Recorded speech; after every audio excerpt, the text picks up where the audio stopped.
In this short tutorial, I'll show you how to turn on downtime on your iPhone.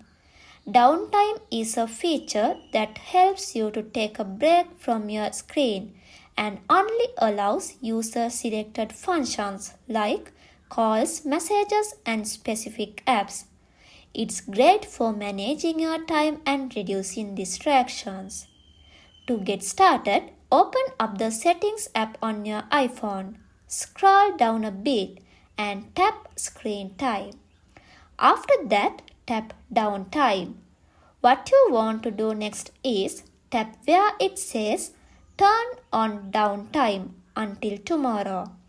Now, downtime is enabled on your iPhone until tomorrow.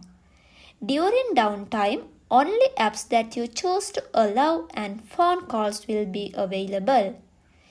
You can change who can call you during downtime. To do that, go back and tap where it says Always Allowed and then tap Contacts. You can set this for specific contacts or for everyone. Thank you so much for watching and have a good day.